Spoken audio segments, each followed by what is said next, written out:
കഴിഞ്ഞ തദ്ദേശ ഭരണ തെരഞ്ഞെടുപ്പിൽ LDF സ്ഥാനാർത്ഥിക്ക് കേവലം 0 വോട്ട് മാത്രം കിട്ടിയ കൊടുവള്ളി നഗരസഭയിലെ വാർഡിൽ നിന്നും വിജയിച്ച സ്ഥാനാർത്ഥി ശ്രീ കാരാട്ട് ഫൈസൽ ഇത്തവണ LDF പാനലിൽ മത്സരിക്കുന്നു. അദ്ദേഹത്തിന്റെ പേര് പ്രഖ്യാപിക്കപ്പെട്ടിരിക്കുന്നു. എന്താണ് കഴിഞ്ഞ തവണത്തിൽ നിന്നും മാറുമ്പോൾ ഇത്തവണയുള്ള ഒരു സാഹചര്യം? മാറുന്നൊരു സാഹചര്യം ഇല്ല. പൊതുവിൽ ഞാൻ ഈ തവണ മത്സരിക്കുന്നത് 6ാമത്തെ പ്രാവശ്യമാണ്. 6 തവണ അതിൻ്റെ മുമ്പ് മത്സരിച്ചിട്ടുണ്ട്. 5 തവണ മത്സരിച്ചിട്ടുണ്ട്. 6ാമത്തെ തവണയാണ്. ആ മത്സരങ്ങളൊക്കെ ഇടതുപക്ഷ സ്വതന്ത്ര സ്ഥാനാർത്ഥിയോ അല്ലെങ്കിൽ മതനിരപേക്ഷ മുന്നണി സ്ഥാനാർത്ഥിയായിട്ടാണ് കൊടുവള്ളിയിൽ മത്സരിച്ചിട്ടുള്ളത്. അല്ല, കഴിഞ്ഞ തവണ താങ്കൾക്കെതിരെ അല്ലെങ്കിൽ LDFന് ഔദ്യോഗിക സ്ഥാനാർത്ഥി ഉണ്ടായിരുന്നു. അതൊരു പ്രത്യേക സാഹചര്യത്തിൽ അത്തരം ഒരു LDFന്റെ പാനലിൽ നിന്ന് മാറി നിൽക്കുകയും ഒരു സ്വതന്ത്രനായി മത്സരിക്കുകയും ചെയ്യുന്ന ഒരു സാഹചര്യമാണ് ഉണ്ടായിരുന്നത്. അല്ല, അന്ന് 0 വോട്ടുകളാണ് സ്ഥാനാർത്ഥി കിട്ടിയത്. ഒരു ധാരണ ഉണ്ടായിരുന്നോ ഈ LDF പ്രവർത്തകരുമായി? അങ്ങനെ ഒരു ധാരണയില്ല. അതൊരു ആക്സിഡന്റലി സംഭവിച്ചൊരു കാര്യമാണ്. പക്ഷെ പ്രവർത്തകരുടെ പിന്തുണ താങ്കൾക്കായിരുന്നു. ഉള്ളതുകൊണ്ടായിരിക്കല്ലോ ജയിച്ചിട്ടുണ്ടാകുക. 40 വർഷക്കാലം മുസ്ലിം ലീഗിന്റെ കുത്തകയായി നിന്ന അല്ലെങ്കിൽ ചരിത്രത്തിൽ ഇന്ന് വരെ മുസ്ലിം ലീഗിന്റെ സ്ഥാനാർത്ഥികളല്ലാതെ ജയിച്ചിട്ടില്ലാത്ത ഒരു ഡിവിഷനിലാണ് ചുണ്ടപ്പുറം. അവിടെയാണ് ആദ്യമായിട്ടാണ് ഒരു LDFന്റെ അല്ലെങ്കിൽ LDFന്റെ പ്രവർത്തകന്മാരുടെ പിന്തുണയോടുകൂടി ഒരു സ്വതന്ത്ര സ്ഥാനാർത്ഥി ജയിച്ചു വന്നിട്ടുള്ളത്. ഈ 0 വോട്ടെന്ന് പറയുന്നത് അതെങ്ങനെ സംഭവിച്ചായിരിക്കും? അത് ആക്സിഡന്റലി സംഭവിച്ചതാണ്. എന്താണെന്നറിയില്ല. അതിനെ നിർവചിക്കാൻ എനിക്ക് കഴിയില്ല. ജനങ്ങൾ ഒന്നിച്ചു നിന്ന് അവിടെ എല്ലാ പാർട്ടികൾക്കും വോട്ട് പറഞ്ഞിട്ടുണ്ട്. മുസ്ലിം ലീഗിന്റെ ഒരു 200-300 വോട്ട് മറിയാതെ ഒരു കാരണവശാലും ഞാൻ ജയിക്കൂല വാർഡില്. അപ്പം മുസ്ലിം ലീഗിന്റെയും BJPയുടെയും ജമാഅത്തെ ഇസ്ലാമി വെൽഫെയർ പാർട്ടി എല്ലാ പാർട്ടികൾക്കും അവിടെ വോട്ട് കുറഞ്ഞിട്ടുണ്ട്. അല്ലെങ്കിൽ LDFന്റെ സ്ഥാനാർത്ഥി അവിടെ ജയിക്കൂല. ഈ കഴിഞ്ഞ തവണ ഒരു തെറ്റിദ്ധാരണ ഉണ്ടായതുകൊണ്ടായിരിക്കാം അങ്ങനെ സംഭവിച്ചതല്ലേ പാർട്ടിക്കും? അതോ ഈ മാധ്യമങ്ങളിലൊക്കെ വന്ന ആരോപണം? മാധ്യമങ്ങളിൽ വന്ന വിവാദങ്ങൾ ഒരു പ്രത്യേക തെരഞ്ഞെടുപ്പിന്റെ സാഹചര്യത്തിൽ ആരായാലും പരിഗണിക്കപ്പെടുമല്ലോ. അത് കഴമ്പില്ല എന്നുള്ള കാര്യങ്ങൾ മാധ്യമങ്ങൾക്ക് ബോധ്യപ്പെട്ട അത് പിന്നീട് അത് ന്യൂസായി വന്നിട്ടില്ലെങ്കിൽ പോലും ആ വാർത്ത അന്നുണ്ടായിരുന്ന ദൗർഭാഗ്യകരമായ ഒരുപാട് വാർത്തകൾ ആയിരിക്കാം ഒരുപക്ഷെ അങ്ങനെ ഒരു തീരുമാനത്തിലേക്ക് എത്തി. അന്നത്തെ വാർത്തകളിൽ കഴമ്പില്ലെന്ന് പിന്നീട് തെളിയിക്കപ്പെട്ടു. ഈ പുറത്ത് വന്നില്ലെന്ന് താങ്കൾ പറയുന്നവരും ആ കേസുകളൊക്കെ ഒഴിവാക്കപ്പെട്ടതാണ്. ഇനിയിപ്പോ ഞാൻ പറഞ്ഞ വിവാദമാക്കാനില്ല. ഓക്കെ. അപ്പം ഇത്തവണ വരുമ്പോൾ എന്താണ് ഈ കൊടുവള്ളിയിലെ ഒരുപാട് വികസന പ്രദർശനങ്ങളൊക്കെ ഉണ്ട് എന്നാണ് നേതാക്കൾ തന്നെ പറയുന്നത്. കഴിഞ്ഞ ഒരു 5 വർഷത്തെ ഭരണത്തെ താങ്കൾ എങ്ങനെ വിലയിരുത്തുന്നു? കഴിഞ്ഞ 5 വർഷമല്ല, 15 വർഷമായിട്ട് ഇവിടെ ഭരിക്കുന്നത് മുസ്ലിം ലീഗാണ്. കൊടുവള്ളിയിലെ ഒരു അടിസ്ഥാന വികസന പ്രവർത്തനങ്ങളിൽ ഒന്നിൽ പോലും ശ്രദ്ധ കേന്ദ്രീകരിക്കാതെ അവർക്ക് സാമ്പത്തിക ലാഭം ഉണ്ടാക്കുന്ന പദ്ധതികൾക്കാണ് എല്ലാ കാര്യങ്ങളും അവർ ചെലവഴിച്ചിട്ടുള്ളത്. ഒരു പബ്ലിക് ടോയ്ലറ്റ് പോലും കൊടുവള്ളിയിൽ ഇല്ല എന്ന് പറയുന്നത് പൊതുജനങ്ങളോട് പറയേണ്ടി വരുന്നത് വളരെ ദൗർഭാഗ്യകരമാണ്. ഒരു കംഫർട്ട് സ്റ്റേഷനോ സ്ത്രീകൾ ഒരു യാത്രക്കാരോ വന്നാൽ ഒരു കംഫർട്ട് സ്റ്റേഷന്റെ സൗകര്യം പോലും കൊടുവള്ളിയിൽ ഇന്ന് നിലവിലില്ല. അതിൽ നിന്ന് തന്നെ നിങ്ങൾക്ക് ഊഹിക്കാൻ പറ്റും കൊടുവള്ളിയിലെ അടിസ്ഥാന സൗകര്യങ്ങൾ എന്താണെന്ന്. കൊടുവള്ളി പോലുള്ള ഒരു പ്രദേശത്ത് ഒരു ചെറിയ കൊയപ്പ ഫുട്ബോൾ നടക്കുന്ന ഒരു ഗ്രൗണ്ട് ഉണ്ട്, ഒരു സ്റ്റേഡിയം.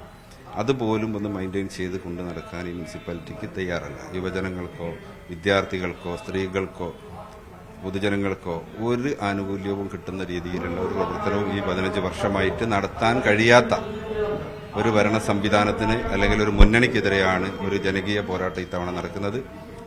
100% വലിയ മാർജിനിൽ എല്ലാ സ്ഥാനാർത്ഥികളും ജയിച്ചു വരും. ഇത്തവണ ഭരണം LDF പിടിക്കും എന്ന് തന്നെയാണ്. താങ്കൾ CPMനോടാണോ കൂടുതൽ ചേർന്ന് പ്രവർത്തിക്കുന്നത്, അതോ ഈ CPM വിരുദ്ധമായ നിലപാടുകൾ സ്വീകരിക്കുന്ന കക്ഷികളുണ്ട്? ഞാൻ മുസ്ലിം ലീഗിന്റെ പ്രവർത്തകനായിരുന്നു. PT റഹീം സാഹിബിന്റെ നേതൃത്വത്തിൽ കൊടുവള്ളിയിൽ ഒരു രാഷ്ട്രീയ ധ്രുവീകരണം ഉണ്ടായ സമയത്ത് അതിനോടൊപ്പം ജില്ലാ MSFന്റെ സെക്രട്ടറിയായി ഇരിക്കെയാണ് ആ വിഷയം ഉണ്ടാവുന്നത്. അന്നാണ് ഞാൻ മുസ്ലിം ലീഗ് വിട്ട് റഹീം ലീഗ് എന്നുള്ളൊരു സംവിധാനം കൊടുവള്ളിയിൽ രൂപം നൽകുകയും അതിന്റെ ഭാഗമായി അന്നും ഇന്നും പ്രവർത്തിക്കുന്നത്. PT ലീഗ് എന്നുള്ളത് തന്നെയാണ്? അതെ അതെ അതെ, ആ സംവിധാനത്തിലാണ് ഇന്ന് പ്രവർത്തിക്കുന്നത്. CPMലേക്ക് ചേരണമെന്നുള്ള ആവശ്യമോ അല്ലെങ്കിൽ അതൊന്നുമില്ല.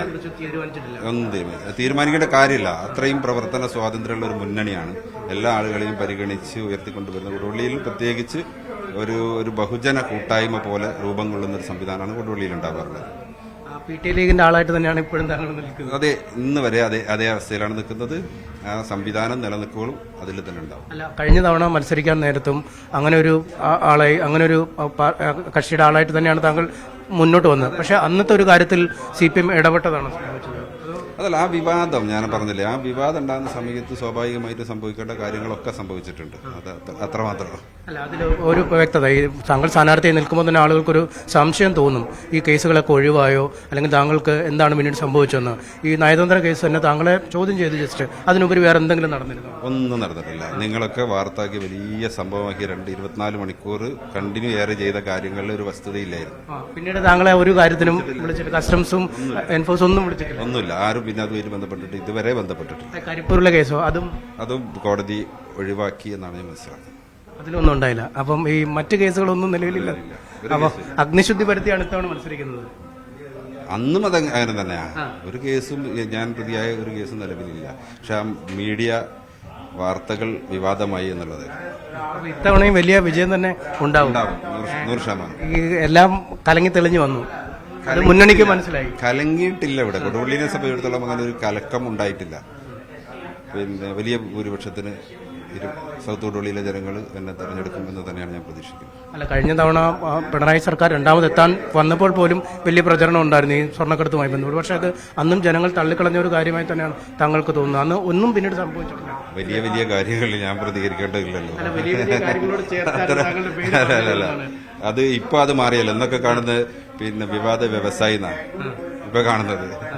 നേരത്തെ വേറെ എന്തായാലും അദ്ദേഹം വളരെ തികഞ്ഞ പ്രതീക്ഷയിലാണ്. കാരണം കഴിഞ്ഞ തവണ ആകസ്മികമായ ചില കാര്യങ്ങൾ, അല്ലെങ്കിൽ ആക്സിഡന്റായ ചില കാര്യങ്ങളിലാണ് സംഭവിച്ചത്. പക്ഷേ ഇത്തവണ ഔദ്യോഗികമായി തന്നെ മുന്നണിയുടെ സ്ഥാനാർത്ഥിയായി മത്സരിക്കുന്നു, വളരെ വലിയ വിജയം നേടും.